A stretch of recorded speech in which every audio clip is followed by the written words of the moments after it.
We're talking about bladder cancer, and Dr. Tom, there was a study published earlier this year that found that bladder cancer cells have olfactory receptors, meaning they smell or they can smell. Is there any truth to that? Sure. Yeah, it's really interesting because so when we think olfactory, we think nose, we think smell. The thing, though, that I would encourage people to consider is that, you know, at the end of the day, it's chemicals, and those chemicals are being converted into signals that get transmitted to our nervous system, and our nervous system interprets that data. So a lot of it is kind of similar to like a computer, you know, network processing information, moving back and forth.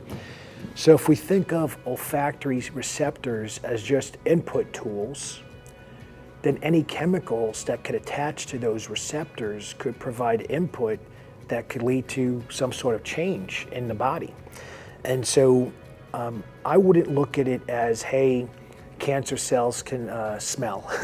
I would look at it as that now we have the ability to use odors to treat cancer, whereas before, it probably, well, I believe nature has already figured out a lot of things, and we're just trying to catch up to what nature has figured out. So those cancer cells that were in this particular paper, the bladder cancer cells, they've always had, chances are they always had olfactory receptors, but no one took the time to study that or find it. So even though nature already knew this answer, we're just learning about it more recently. What's interesting is that there are lots of claims of people using aromatherapy or some type of frankincense oil or some type of aromas, depending on how you want to look at it, that claim they got results to treat their cancer. But when I would try to discuss that with people and say, you know what, show me a PET scan or a CT scan, or show me some, you know, CEA or alpha-fetoprotein or cancer antigens in your blood that changed over time, meaning they were high and now they're lower. I've never found anyone producing that kind of data. So typically what happens is people say, hey, I had cancer and I did this treatment and now I'm cancer-free. And you'd say, well, how do you know? If you didn't measure anything, how do you know you're cancer-free? And then they make the mistake, the classic mistake of saying, well, I feel so much better.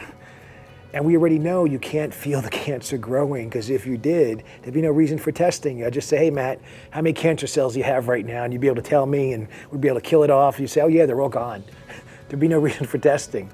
And so the mistake that many people make is, even though they acknowledge they couldn't feel cancer growing, later on, they go by how they feel to determine if the program they're doing or the treatment they're doing is working. And that's a big gap there. There's a lot of potential error. And so getting back to the study, what I see as a lot of potential is that it shows now there's new doorways to attack cancer and to beat cancer. Now, the one thing I will say, though, is this was not a study on people, right? So there's a lot more research that would still have to be done.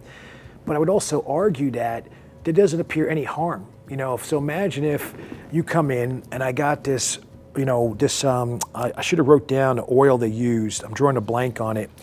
Let's see if I have that in my notes. I don't have it. Oh, it was sandalwood oil. That was the oil they used. So imagine you come in, I got sandalwood oil all over the room. It either is going to help you or not. It's not killing you, right? So there's no real, I'm not even, you know, for practical reasons, I'm not touching you, right? We're not even treating you.